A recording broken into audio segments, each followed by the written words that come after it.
My mom told the family, I took out a loan in my daughter's name, she can afford it.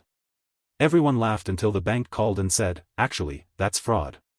My mom's smug face instantly turned to fear. I was at my aunt's house when I found out.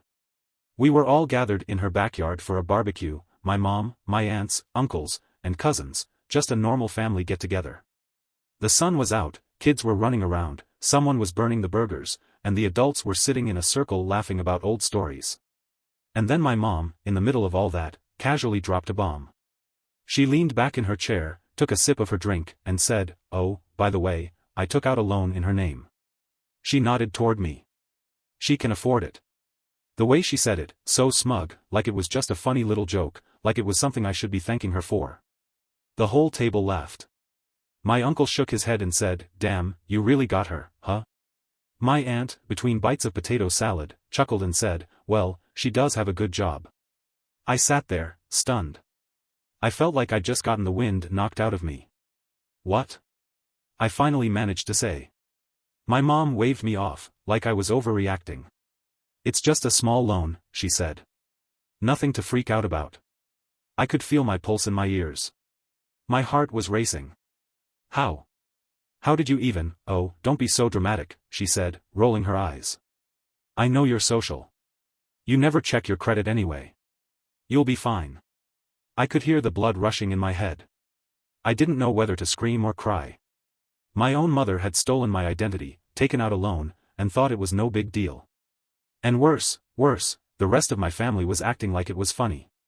Before I could even start to process, my phone rang. I looked down. It was a number I didn't recognize. Normally, I'd ignore it, but something in my gut told me to pick up. "Hello?" I answered. "Hi, is this my name?" a professional voice on the other end asked. "Yes. This is Samantha from Bank Name. We're calling regarding the personal loan you recently opened. We just need to confirm a few details before finalizing the transaction." My stomach dropped. "What loan?" My voice was shaking now. There was a pause.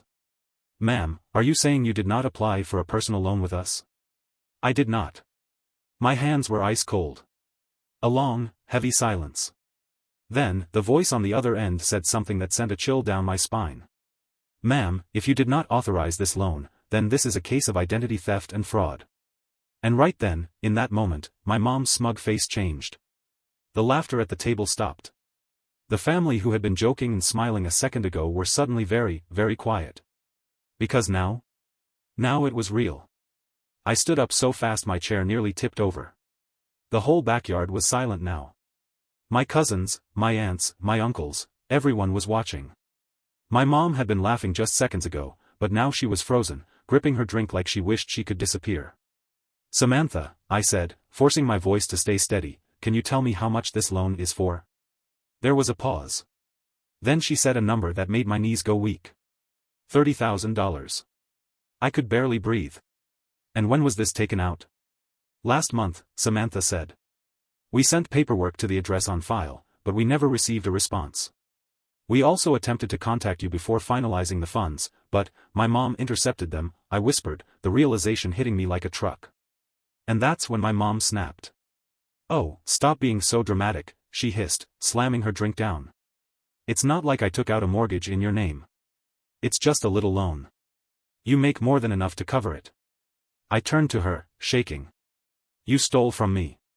"Oh, please," she scoffed. "After everything I've done for you, you're really gonna act like this?" She waved a hand, looking around the table for support. "I gave birth to you. I fed you. I clothed you. And now you're mad because I borrowed a little money?" Nobody spoke. My aunt, the same one who had laughed earlier, was now staring down at her plate. My uncle, the one who had joked with her, suddenly wouldn't meet my eyes. I looked back at my mom. "You didn't borrow anything. You stole my identity. That's a crime." "Oh, give me a break." "Samantha," I said into the phone, gripping it so tightly my knuckles turned white, "I want to report this as fraud. Right now." My mom's face finally changed to something I'd never seen before, fear. Her confidence, her arrogance, it was all gone in an instant. "Wait," she said quickly, standing up, reaching for me. "Wait, let's just talk," but I was already walking away. Ma'am, Samantha said, I need to transfer you to our fraud department. Do it. I didn't look back. But as I reached the front yard, I heard my mother's voice, sharp, panicked, desperate. Are you really gonna do this to your own mother? I turned around, shaking with anger. Are you really gonna steal from your own daughter? Her mouth opened, but no words came out. For the first time in my life, she had nothing to say. I walked out of my aunt's backyard, shaking with rage, but before I could even process what was happening, I heard my mom's footsteps behind me. She was chasing me. Wait. Just wait. She pleaded, grabbing my arm. I yanked it away. Don't touch me. She was breathing hard, eyes darting around like she was trying to find the right excuse, the right lie that would make this all go away. Listen, she said in a hushed tone, like she didn't want the rest of the family to hear. You don't understand. I needed that money. I was going to pay it back. I let out a hollow laugh. With what, Mom? You're broke. You don't even have a job. Her face twitched. I had a plan, okay? You wouldn't have even noticed if you hadn't picked up that call. I took a step back, disgusted. So what, you were just hoping I'd never find out? That I'd just keep paying and paying, thinking it was some mistake? She crossed her arms. You're being really selfish right now. I almost choked. Selfish? I raised you, she hissed, eyes wild. You think that was free? You think food, clothes, a roof over your head, you owe me. I felt like I was going to be sick. Are you seriously saying I owe you 30 grand for existing? She didn't answer. Just looked at me, lips pressed into a thin, furious line. And then she said something that sent a chill through me. I did what I had to do. There was something about the way she said it, cold, calculated, that made my stomach turn. That's when my phone buzzed again. Another number I didn't recognize. I hesitated. My gut told me to answer. Hello? I said, voice tight. Hi, this is Daniel from Capital One. We're calling regarding the credit card application you submitted last week. We just need to verify a few. I nearly dropped the phone. What credit card? I cut him off. Silence. Then, you didn't apply for a credit card with us? I felt the blood drain from my face. My mother looked away, suddenly very interested in the cracks in the pavement. I took a deep, shaky breath and turned on her. How many, Mom? She didn't answer. I stepped closer, my voice like ice. How many? She clenched her jaw. It doesn't matter. My heart was hammering. I could barely breathe. How many credit cards did you open in my name? She let out an exasperated sigh, like I was the one being difficult. Just a few, she muttered. My vision blurred with rage. Define a few. Her silence told me everything. I pulled my phone away from my ear. Daniel, I said, voice shaking, I need to report fraud. My mother lunged forward and ripped the phone out of my hand.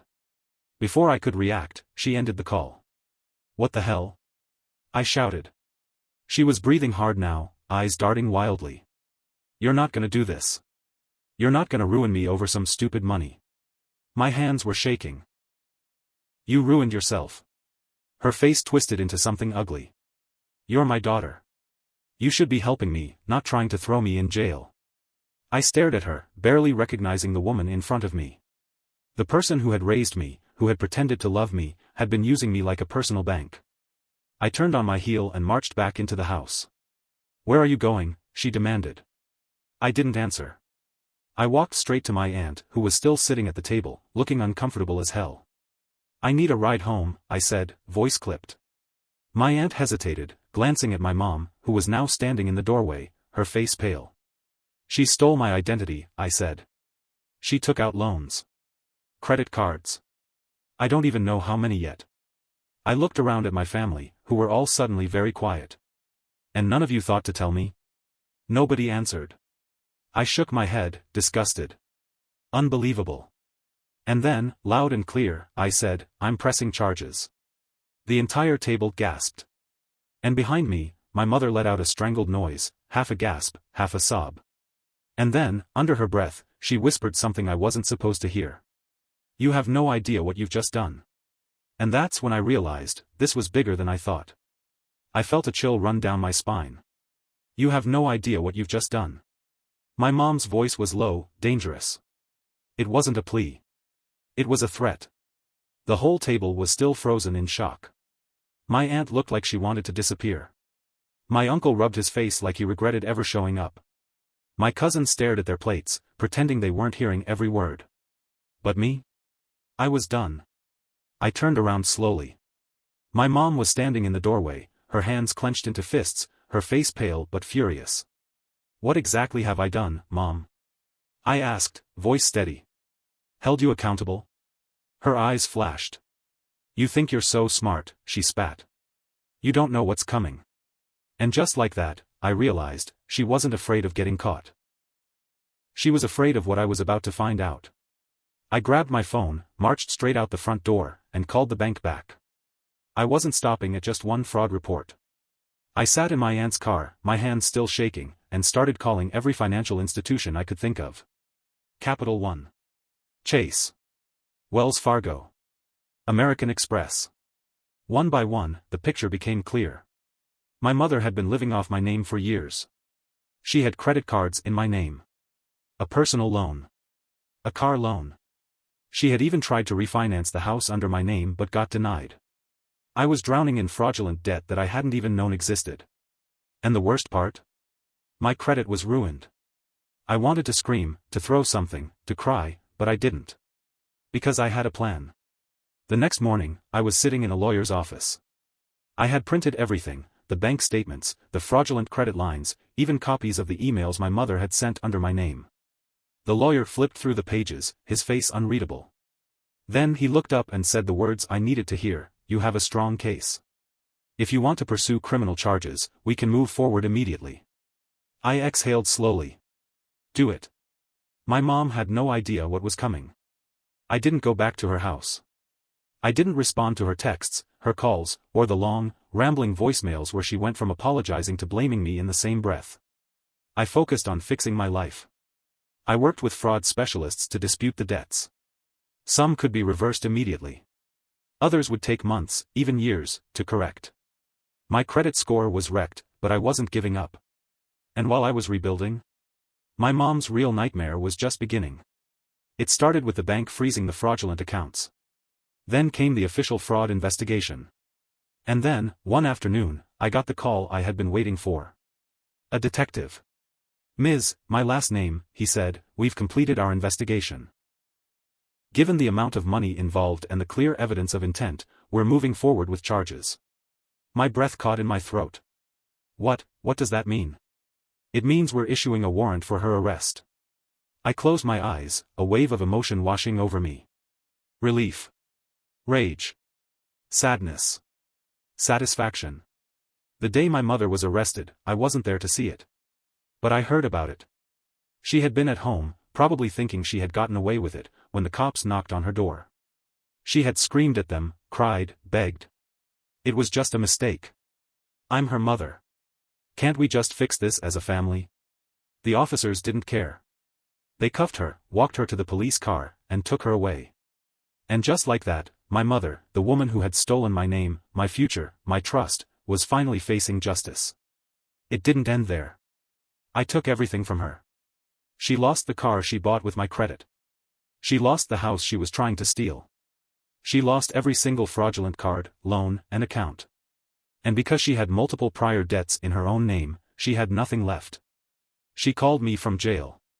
I let it go to voicemail. She texted me from a burner phone. I blocked her. She even had my aunt call me, trying to convince me to let this go. I told my aunt, if she ever tried to contact me about this again, I'd add her name to the fraud case. And just like that? Silence. My mom ended up serving time. Not much, 18 months, but enough. When she got out, she had nothing. No money, no home, no credit, no power. And me? I built my life back up. It took years, but I did it. I restored my credit, I saved money, I made sure that she would never, ever have access to me or my finances again. She tried to reach out a few times after she got out. She sent letters, emails from random accounts, even messages through relatives. I never responded.